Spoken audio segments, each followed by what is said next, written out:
Hola, buenos días. Nos estamos comunicando desde la Facultad Regional Paraná, en la ciudad de Paraná, en la provincia de Entre Ríos, en la República Argentina, ¿sí? Para esta segunda charla dentro del Congreso Virtual de Microcontroladores, ¿sí? Que será dictada por María Eloísa Tourret, ¿sí? Y que pertenece a la empresa Marvel.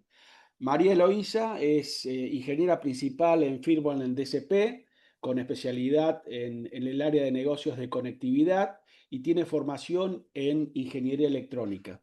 Ha trabajado en la empresa Marvell durante 3 años, ¿sí? Y se especializa en el desarrollo de firmware para sistemas de procesamiento digital de señales coherentes y actualmente lidera el desarrollo de la plataforma de emulación para ASIC, trabajando en etapas pre-silicon. Su rol combina conocimiento técnico profundo con visión estratégica en la creación de soluciones de firmware que permiten validar funcionalidades antes de la fabricación del chip. Les comento también que María Fernanda y su equipo, María Eloísa, perdón, disculpen, María Eloísa y su equipo se encuentran actualmente en la provincia de Córdoba, una provincia mediterránea en la República Argentina. Sin más, cedo el espacio a María Eloísa para esta presentación. Esperamos que todos puedan disfrutarla. Bueno, buenas tardes, mi nombre es María Luisa, como mencioné anteriormente. Estoy acá con el equipo de firmware de Marvell de CSP, ¿sí? De Coherent DSP. Nosotros justamente hacemos este firmware, trabajamos mayormente en la etapa pre-silicon, también un poco post-silicon, pero en general nuestro enfoque siempre va a ser pre-silicio. Acá estoy no estamos todo el equipo, sí, estamos acá en la oficina, en la empresa, esta es una de las salas, de hecho, elegimos hacer la presentación así para que vean un poco cómo es nuestro también ambiente laboral y cómo nos manejamos. Estoy con una parte del equipo, ¿sí? Acá tenemos un par de ingenieros electrónicos, Juan, Ale, Gino, bueno, Andrés es mecatrónico. Después tenemos Marcos, que es licenciado en computación, y tenemos también ingenieros en computación, Gino, Facu y Santi. Como ven, eso también quería mencionar, que es un grupo bastante heterogéneo. Es por ahí, en las etapas estas de desarrollo de firmware y más, que es importante tener un equipo de personas y bastantes también puntos de vista de las cosas, así que trabajamos todos en conjunto para llevar esto adelante. Bueno, sobre la presentación de hoy, nosotros vamos a hablar el firmware que hacemos para ASICS, lo que trabajamos nosotros, que es el desarrollo pre-silicon. ¿Sí? La agenda que vamos a tener es, primero vamos a hablar de un poco del impacto que tiene la empresa, ¿no? De lo que hace Marvell a nivel global, ¿sí? Dónde trabajamos, de qué trabajamos y qué hacemos. Después seguimos un poco con el flujo de desarrollo de firmware para ASICS, como comenté hoy, con enfoque pre-silicio. La parte post-silico no la vamos a mencionar mucho, ¿sí? Sin embargo, vamos a hablar de la parte que hacemos todo anterior a que llegue el chip y a que lo tengamos. Después pasamos un poco más específico por la arquitectura, ¿sí? Que está compuesto por microprocesador, sistema operativo y capa de aplicación. Y finalmente vamos a terminar la presentación mostrando unas cifras, básicamente mostrando que lo que hacemos funciona, lo que hacemos anda, y los resultados que obtuvimos en el último producto que sacamos al mercado en el año 2024, un producto de comunicación coherente. Bueno, Marvell es una empresa que fue fundada en el año 1995, tiene más de 6.900 empleados y 10.000 patentes, ¿sí? Es una empresa que es proveedora de semiconductores a nivel global y trabaja en general en el mercado de la infraestructura de datos.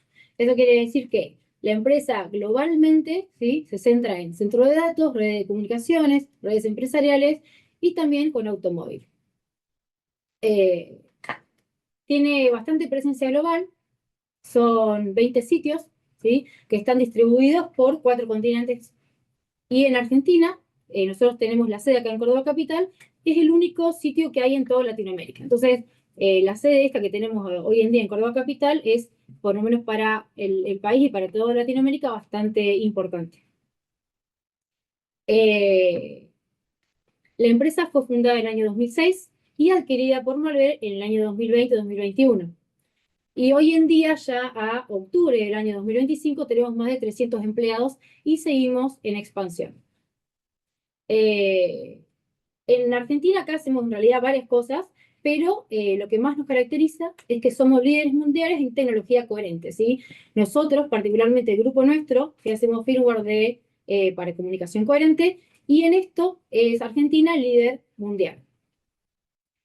Así que, básicamente, el impacto que tiene nuestro trabajo es que nosotros trabajamos en centro de datos, y de todo esto que mencioné que hace Marvel, la parte que nos especializamos nosotros es en centro de datos, y lo que hacemos es, el chip ese que se llama Orion, que ven ahí, salió a producción el año pasado, en el año 2024. Ese chip va dentro de módulos. Esos módulos se conectan adentro de centros de datos, ¿sí? Van todos conectados en los centros de datos, y garantiza la comunicación eficiente a larga distancia. Ese sería para lo que nosotros trabajamos. Si nosotros hacemos el firmware del chip, de Orion en este caso, va a seguir, ¿no?, avanzando esto, hacemos el firmware del chip, ese chip va conectado dentro de los módulos, y esos módulos van conectados dentro de los centros de datos. Entonces, lo que hoy con todo esto, que nosotros no hacemos un producto que puede comprar, digamos, una persona cualquiera, sino que hacemos un producto que se le vende a empresas que después meten las cosas en los módulos y los colocan en sus centros de datos, ¿sí? Bien. Ahora que más o menos mencioné el impacto que tiene nuestro trabajo, qué hacemos, por qué es importante lo que hacemos, y a nivel mundial, cuál es la visibilidad que esto tiene, me gustaría empezar ahora a arrancar a hablar un poco de cómo son los primeros pasos para esto, ¿no? Porque obviamente nosotros no llega, o sea, no se llega a todo esto de un día para otro, ¿sí? Se arranca desde un inicio, y en este caso, como estamos en un congreso que apunta también a muchos estudiantes, nos gustaría mostrar cómo arrancamos desde la universidad a hacer este firmware y cómo se va avanzando hasta llegar a algo tan, o sea, cómo se va avanzando para llegar hasta el punto de poder hacer un firmware que se pueda tener antes del chip, ¿sí? Entonces, lo que hacemos generalmente, si cómo arrancamos, se puede decir en la universidad, algún proyectito personal, algo que uno haga de hobby, ¿no? Generalmente lo que primero hace uno, digo, bueno, esta placa, o sea, ¿qué necesito hacer? Necesito prender un LED, necesito mover un motorcito, necesito hacer un robotito que haga algo, ¿no? Y bueno, entonces, bueno, elijo una placa. Generalmente esto es una placa de desarrollo, es una placa que está para o sea, para un propósito que no es específico, un hardware que se hace para muchas cosas, que tiene un montón de periféricos, que al final la realidad es que no terminamos usando todas las capacidades de la placa, ¿no? O sea, lo elegimos porque es lo que o tenemos, o lo que es más barato, o lo que nos va a poder ayudar en varios proyectos distintos. Entonces, bueno, a esa plaquita lo que hacemos generalmente es una placa de adaptación, o le diseñamos un hardware, le hacemos lo que a veces llamamos placa madre, placa poncho o demás, conectamos varios modulitos a la placa y después la conectamos. Una vez que la conectamos, ahí podemos hacer nuestras pruebas y empezamos a hacer el firmware, ¿no? Hacemos todas las conexiones, ¿sí? Agarramos los cablecitos, le conectamos los motorcitos, le conectamos algún LED, le conectamos otra cosa, y empezamos a escribir nuestro firmware. Eso es como generalmente la mayoría de las personas arranca en la uni, en proyectos personales, son los primeros experimentos que uno hace programando un embebido. Pero bueno, después viene otra etapa, ¿no? Que es más que el flujo tradicional, ¿sí? Es cuando nosotros tenemos que hacer algún proyecto tal vez un poquito más profesional, otra vez cuando terminamos la uni, proyecto final, ¿sí? Algo un poco más, un poquito más específico, ¿no? Y ahí, bueno, ahí sí elegimos tal vez un micro según los requerimientos, ¿sí? Porque tal vez si queremos hacer algo un poco más profesional, si nos sobran cosas, gastamos de más, ¿sí? O si nos faltan, después tenemos un problema porque tenemos que comprar de nuevo. Entonces, bueno, ahí como que uno se enfoca más en revisar todos esos requisitos, requerimientos, y va a ser un hardware basado en un chip que ya existe, ¿no? Pero sí lo estamos eligiendo, ¿sí? O sea, esto existe, pero nosotros lo vamos a elegir para lo que queremos hacer, ¿no? Entonces, definimos las especificaciones, vemos qué necesitamos, armamos el hardware, ¿sí? Armamos una placa, ¿sí? Soldamos las cosas, ahí es un poquito más avanzado. Tal vez hacemos la verificación, chequeamos bastante, una ida y vuelta con alguien que nos esté verificando, ya sea el esquemático o el diseño. Y después juntamos todo, ¿sí? Y lo armamos. Una vez que armamos esto, ahí recién escribimos el firmware. Porque si nosotros tenemos todo hardware real, no tiene mucho sentido empezar a escribir el firmware sin poder probarlo. O tal vez podemos hacerlo, pero después nos encontramos que tenemos un montón de bugs, ¿sí? Y ahí está el punto, ¿no? En decir, bueno, este es el flujo, generalmente el flujo tradicional, ¿no? Tenemos un hardware que estaba creado para un propósito que no es específico, pero que nosotros lo elegimos, ¿sí? Hicimos una elección, y después de tener todo armado, todas nuestras placas armadas, ahí arrancamos a hacer el firmware, ¿sí? ¿Qué pasa con esto? Cuando es algo que nosotros ya tenemos el hardware preparado, bien, podemos empezar a programar y demás. Pero diferente es cuando nosotros empezamos a desarrollar un ASIC, ¿sí? Que es un circuito integrado para una aplicación específica. Ahí nosotros tenemos un hardware que es customizado, que nosotros lo estamos creando, y es donde tenemos que enfocarnos más en cómo empezamos a diseñar y hacer las cosas. Respecto al hardware, debido al nivel de complejidad de nuestros chips, hemos desarrollado un hardware específico capaz de brindar gran nivel de configurabilidad, lo que es necesario debido a la gran cantidad de modos de operación que soportan nuestros chips. Hoy en día, a través de nuestro hardware se configuran más de 1000 bloques de RTL, lo que se traduce en una configuración de más de 1 millón de registros. Pero imagínense que estos módulos que decía recién Luli, que van nuestros chips, que son del cliente, ese cliente va a tener sus propios software en cada módulo y ahí adentro van a ir nuestros chips. Entonces nosotros no le podemos decir a los clientes, bueno, tienen que configurar tal y tal registro, sino que lo que tenemos que hacer es pasarle o darle una función principal y esa función principal va a tener que calibrar y poner en marcha el chip. En este caso nosotros le llamamos APIs, que después vamos a hablar un poco de eso. Pero lo más importante que sepan es que es eso. Nosotros no podemos brindarle al cliente unos registros o una sucesión de registros de escribir, sino que hay que darle funciones principales que sean transparentes a toda la escritura de hardware que nosotros estamos escribiendo para calibrar y ponerle en marcha en chip. Entonces tenemos que el cliente quiere un software, una interfaz muy limpia. Nuestro hardware tiene 1 millón de registros. Tenemos que hacer un punto intermedio. Tenemos que hacer una capa de abstracción donde meter toda esta interfaz de configuración, los laser control, la tarea de monitoreo, todo para que el hardware en sí funcione. En ese caso, ahí entra nuestro firmware. Claro. Entonces, este firmware que nosotros tenemos ahí sería como este vínculo, ¿sí? Que se arma entre el hardware y el software, como mencionaron los chicos recién, y es gigante, ¿no? O sea, vos tenés que monitorear, tenés que controlar, tenés que hacer una interfaz de configuración, es muy grande, ¿sí? Este firmware. Entonces, si nos vamos de vuelta a la parte del desarrollo tradicional, decís, bueno, entonces decimos, armamos las especificaciones, ¿sí? Verificamos que esto sea posible, porque estamos en una industria muy competitiva. Generalmente salimos primero al mercado con las cosas y tenemos que verificar que esto realmente sea posible lo que estamos haciendo, ¿no? Entonces hacemos todo el RTL, hacemos esa verificación, ¿sí? Que se puede hacer en diferentes tipos de plataformas, y llega el chip.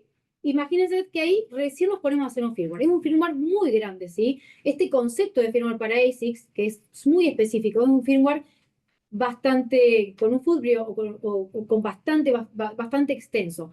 Entonces, a medida, ¿sí? Si nosotros hiciéramos las cosas de esta forma, a medida que vamos a complejizando y a medida que va avanzando la tecnología, que tenemos que hacer las cosas más dedicadas al firmware, ¿sí? Para hacerlas más flexibles, el tiempo de desarrollo se va a volver muy extenso.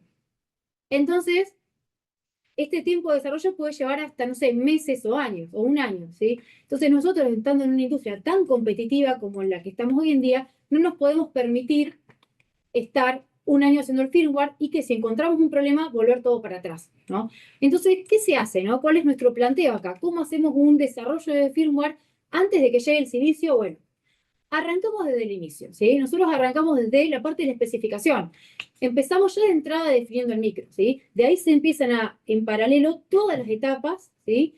Hasta que nosotros podemos asegurar, probar que podemos llegarlo a producción. Entonces, nosotros vamos paralelizando el trabajo, vamos desde la parte en que se hace el RTL, ya empezamos a hacer nuestro trabajo para cuando llegue el chip, poder decir, bueno, en 2, 3 días, 2, 3 semanas, vamos a poder tener algo listo y sacarlo a producción. Sí. Algo que puede ayudar a acelerar mucho más el desarrollo de firmware es la emulación. La emulación es una técnica que sirve para acelerar la verificación de diseños digitales complejos. Esto lo podemos lograr corriendo los diseños en un hardware que está dedicado para esto, a diferencia de correrlo en simulación por software tradicional. Si bien esta simulación es bastante precisa, es muy precisa, es muy lenta a la hora de correr diseños muy grandes o muy complejos. Lo que permite la emulación es una aceleración de alrededor de 100 a 500 veces más rápido que la simulación. Entonces, si tenemos que correr un escenario de validación en un diseño muy grande, lo acelera muchísimo. La forma en la que nosotros trabajamos con esto es que en los emuladores tenemos muchas instancias del chip y cada una tiene un puerto que está expuesto. Entonces, cuando hay un usuario de nosotros que quiere hacer una prueba en uno de los chips, lo que hace es conectarse a ese puerto y mediante una aplicación que nosotros también desarrollamos y puede tirar a correr la prueba que quiera. Sí, exactamente. Entonces, bueno, que lo que es importante para poder sostener todo esto, ¿sí? Es crear una plataforma que es la misión que tiene en general el grupo nuestro, ¿sí? Y la base de cómo hacer un firmware antes de que llegue el silicio, ¿no? Entonces nosotros tenemos una plataforma que permite esto, que se mete desde el inicio en todas las etapas de desarrollo del chip y nos ayuda a tener el firmware antes de que el hardware esté disponible. Esta plataforma que tenemos es la que nos permite justamente desarrollar el firmware de forma pre-silicon, ¿no? ¿Por qué necesitamos hacer todo este trabajo? Cada generación es más compleja que la anterior, no solamente para alcanzar más velocidades, sino porque el cliente cada vez quiere que sea más configurable.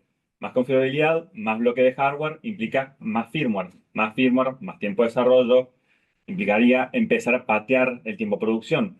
Eso en nuestra industria no es una opción aceptable, entonces necesitamos empezar a optimizar estos tiempos y reducirlo, y utilizando el paralelismo necesitamos también desarrollar una plataforma que agilice el desarrollo de firmware para sistemas complejos. Exactamente.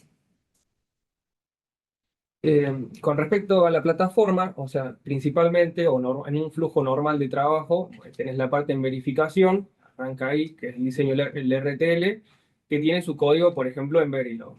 Una vez que tengas tu bloque de hardware ya definido, pasarías ya al bring-up, que es cuando te llega el chip, que normalmente ahí tenés códigos en Python, porque son mucho más fáciles de acceder y probar. Y después al final ya tenés tu código en C, que sería el firmware, que bueno, luego va a ser pasado al microcontrolador, al microprocesador. ¿Qué tiene de ventaja esto? Que tenés tres códigos distintos separados en distintos espacios temporales y eso puede generar mucho, digamos, lío al estar actualizado. Si encontrás un error en la parte de producción, tenés que corregirlo en verificación y así, como que no es muy escalable. Nosotros planteamos una capa completa, que la llamamos CPI, que significa Chip Programming Interface, la cual está hecha en C++, y esto comienza en verificación, luego sigue en Bring Up y después en producción. Esta capa que hacemos en C++ representa cada bloque de hardware que tenemos dentro del chip. Por ejemplo, si tenemos un sensor de temperatura, tenemos una CPI para ese sensor de temperatura. Y así con todos los bloques que Alexis también me explicó antes. Como tenemos tantos bloques, como mencionaba Alexis, por ejemplo, en Orion tenemos más de 1000, es imposible para un equipo tan chico como el nuestro hacer este firmware o este código, sino que también este código lo escriben las personas que hacen el RTL. Así, de esa manera podemos ensamblar todo y tener toda la línea temporal, desde la verificación hasta producción, un solo código. Este código, como expliqué, es como si fuera una librería para cada bloque de hardware. Por lo tanto, para capas más arriba que van a explicar los chicos, nosotros en CPI brindamos un conjunto de funciones y APIs para que puedan ser llamadas. Claro, justamente ahí es donde empieza el trabajo grande sobre nuestra plataforma, ¿no? Decir, bueno, ¿cómo podemos? ¿Cuál es el desafío nuestro para decir, bueno, tenemos, cuando recién inicia todo, tenemos la verificación que se hace en simulación inicialmente, después se hace con emulación, tenemos toda esta parte de corrida de firmware, de decir, bueno, estamos verificando lo que estamos haciendo, después tenemos el entorno del laboratorio de Bring Up, finalmente el entorno de producción, entonces necesitamos armar una capa que haga todo esto y el tema es cómo la armamos, ¿no? Entonces, bueno, ahí viene ya la parte de la arquitectura que tenemos nosotros, todo el stack de software que tenemos para la plataforma que estamos armando.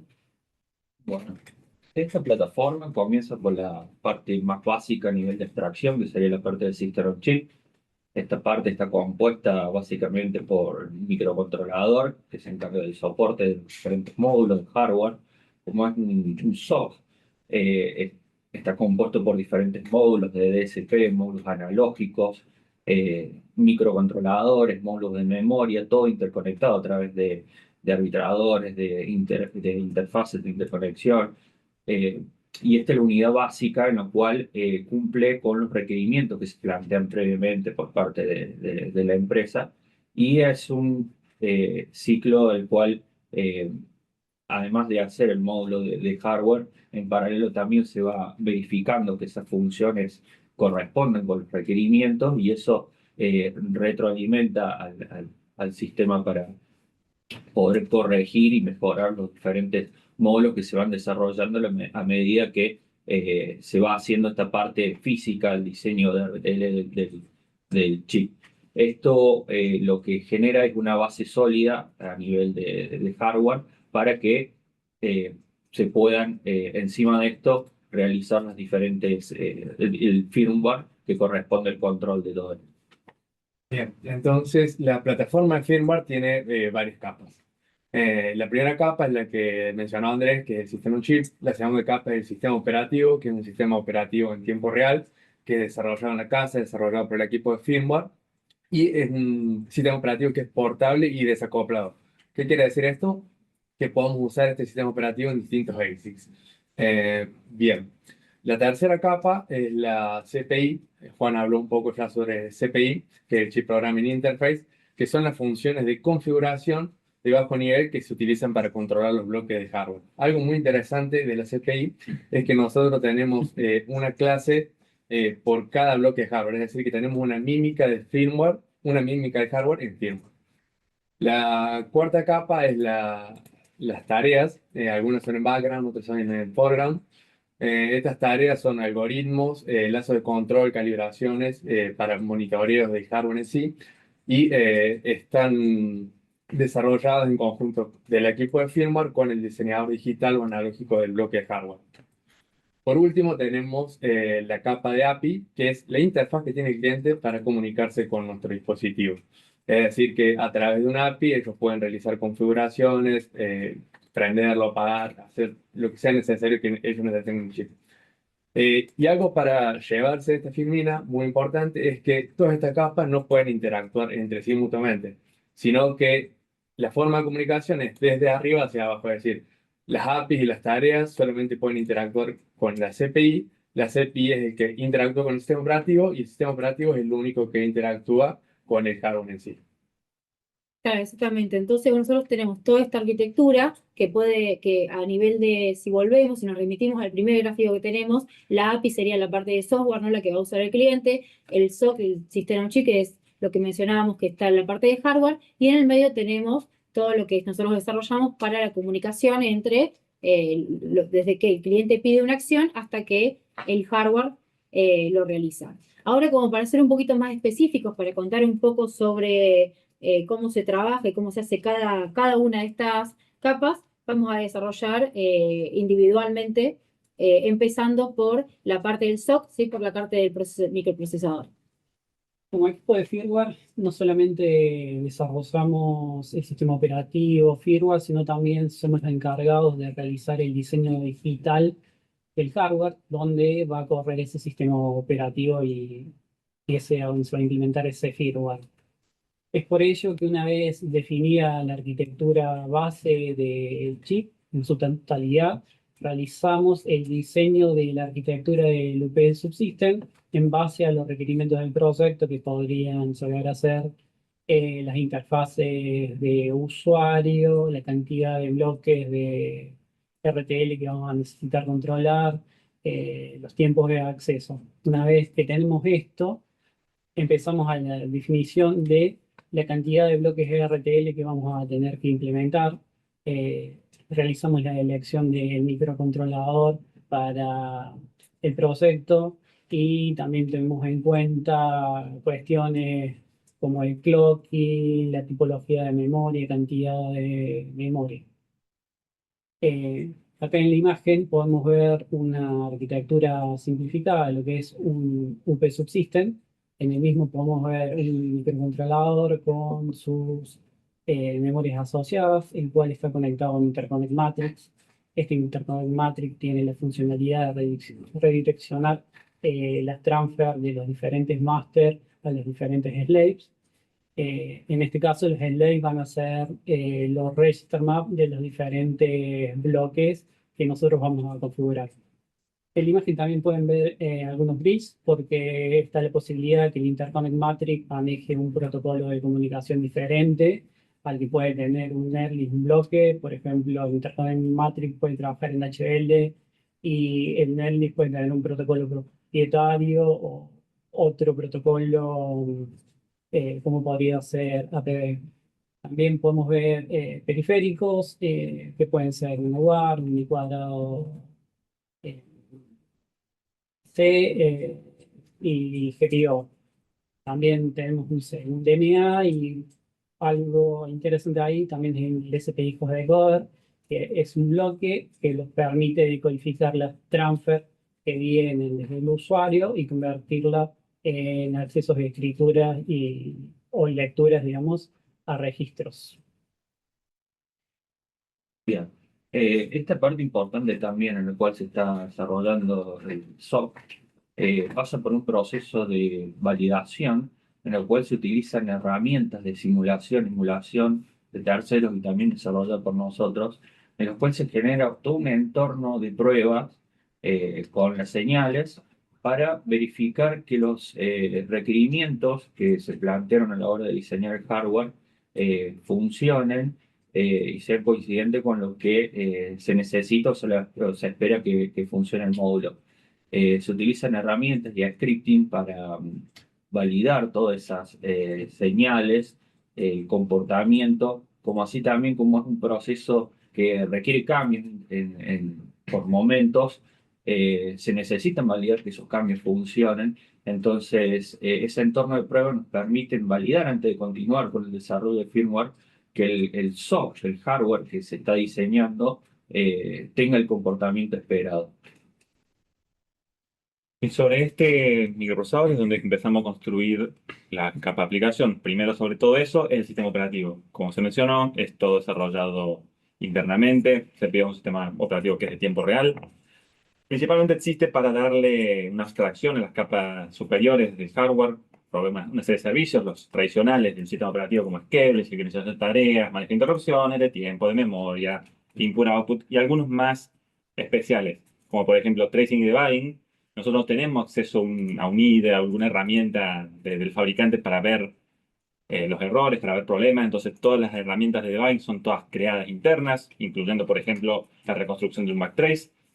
La capa de abstracción de hardware no tenemos un BCP, todo el acceso al micro son directos a través del sistema operativo. Tenemos entonces creado internamente una especie de capa de abstracción.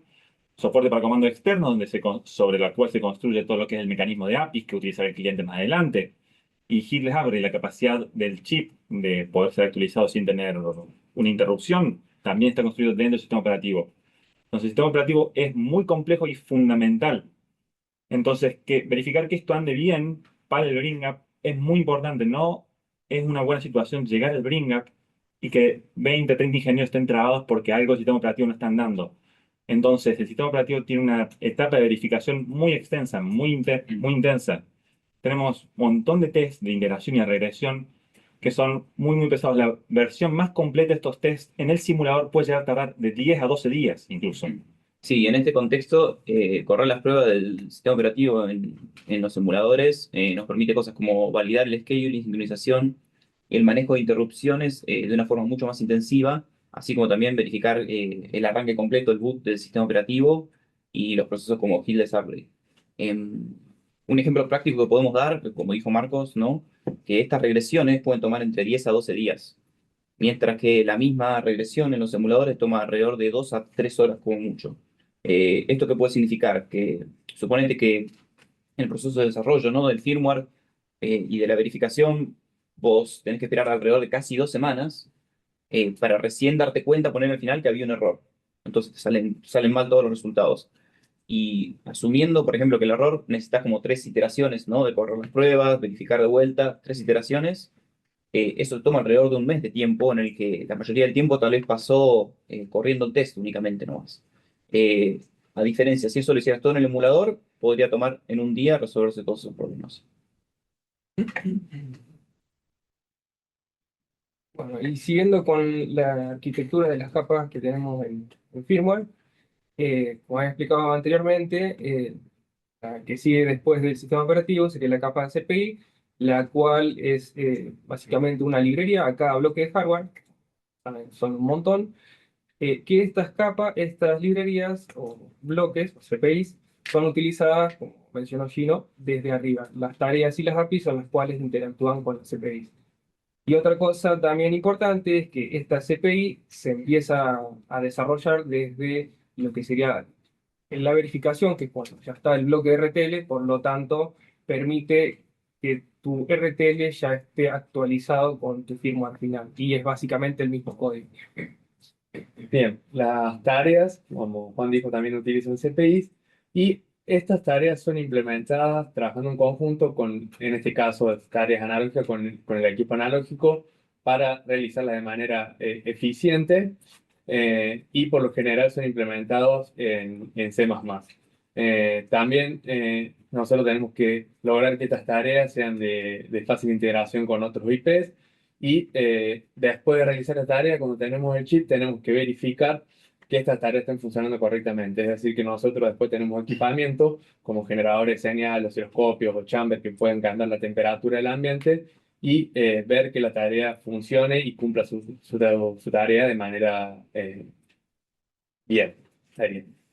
Pero bueno, imagínense que al fin y al cabo lo que el cliente quiere es poner en marcha, configurar, calibrar y después obviamente monitorear todos los bloques de hardware que tiene el chip, ¿no? Entonces todas estas funciones que dijimos y tareas y demás que calibran y ponen en marcha y configuran el chip, nosotros tenemos que brindarle al cliente una función única o varias funciones únicas, depende de eso, es cuando nosotros coordinamos con el equipo de aplicaciones y de diseño. Entonces nosotros la idea es darle un bunch de funciones, un conjunto de funciones al cliente para que haga esto con el chip, para que lo configure, lo calibre y lo ponga en marcha. Entonces, bueno, ese es nuestro trabajo también, digamos, desde irnos desde lo más profundo hasta abstraernos en solamente una llamada y que el cliente haga esa llamada y dentro de eso se ejecuten tareas, se llamen las funciones y todas esas escriban el hardware, escriban los registros y bueno, hagan lo que tenga que hacer el chip, digamos. Sí, como para cerrar un poco la parte de la capa de aplicación y la parte de la arquitectura, hasta ahora todo lo que estuvimos hablando tiene que ver con cómo hacemos nosotros para garantizar que el chip esté funcionando antes de que, o sea, el firmware del chip, digamos, esté funcionando y en sí el chip también, porque el firmware es una parte muy importante del chip, cómo garantizamos que todo esté funcionando antes de que llegue. Además de que una parte creo que es bastante importante en esta parte de CPI, tareas y APIs, es la verificación que se hace de esto, la parte no analógica que se puede verificar en emulación, y bueno, todo el resto, algunas cosas se pueden verificar en simulación, y otras cosas mínimas se van a tener que terminar de verificar cuando está el chip, ¿no? Pero imagínense que haya un problema muy grave en que no funcione y haya que hacer todo de nuevo. Eso sería prácticamente inviable, ¿no?